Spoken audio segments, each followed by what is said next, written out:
M. Obama qui enjoint les gens à voter. Il y a déjà 2 millions de personnes américaines qui se sont prévalues de ce droit de vote par anticipation. Poursuivons maintenant avec Badar Zabian. Badar Zabian pour parler de la police de Montréal. Badar qui sert une mise en garde formelle aux gens qui louent un appartement sur Airbnb. C'est une plateforme très populaire parce qu'on reproche une série de méfaits.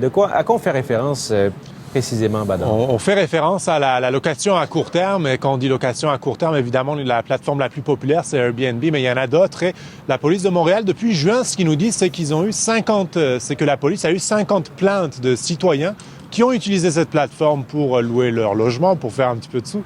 Et ils se sont retrouvés avec des objets qui ont été volés dans leur logement par des individus différents. Ou alors d'autres mauvaises surprises dans leur logement, des fêtes qui ont été organisées, plus des vols. Donc, une expérience fort désagréable. À Montréal, par exemple, pour vous donner une idée, 50aine de plaintes, il y a environ, bon an, mal an, 9000 personnes qui ont mis une annonce sur Airbnb pour la région de Montréal. Donc, je vais vous laisser écouter la police de Montréal. Plusieurs suspects. Ils laissent la place là, vraiment sale ou endommagée, les toilettes bouchées, les portes défoncées. Et ils volent les matériaux électroniques, les TV, ordinateurs. Des fois, c'est les vêtements de haute gamme. Alors, on a une vague de ça. Et à ce sujet, Badar, vous avez parlé vous-même à une personne qui a été victime d'un voleur dans ce genre de circonstances. Oui, je lui ai parlé au téléphone et cette personne s'est fait voler des affaires, un sac par exemple qui valait très cher, plusieurs centaines de dollars, d'autres objets environ 8 000 $. Finalement, elle a pu être remboursée par l'assurance de Airbnb et il y a 2 suspects qui ont été arrêtés par la police. On ne sait pas encore si ces personnes-là ont eu des accusations. C'est ce que la victime nous disait. En tout cas, le modus operandi un peu des personnes qui font ça, qui veulent voler ou frauder, ça va un peu avec la fraude par carte de crédit, le vol, l'usurpation d'identité aussi.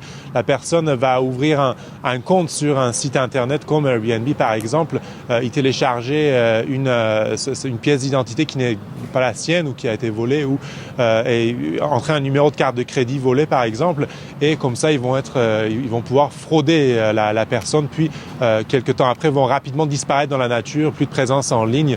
La police nous dit qu'ils ont quelques suspects, mais pas d'arrestation formelle pour l'instant. Donc, les policiers appellent les citoyens à se manifester, ceux qui ont été victimes, et aussi donnent quelques conseils aux citoyens pour éviter qu'il leur arrive ce genre de situation-là. Il clone il hack des comptes sur les sites réseaux. Ils mettent leurs photos en place de la bonne personne. Puis c'est comme ça qu'il le fait. Puis c'est pour ça qu'on demande aux gens d'éviter de faire les réservations la journée même où la personne prend possession de leur logement. Donc, éviter les réservations la journée même ou bien vérifier l'identité de la personne quand elle se présente à votre logement. Puis, il y a aussi des règles municipales qui entourent la location à court terme si vous faites ça pour une longue période ou très régulièrement. Donc, se renseigner auprès de sa municipalité aussi. Oui, voilà des recommandations essentielles. Merci beaucoup, Badar. Merci, au revoir.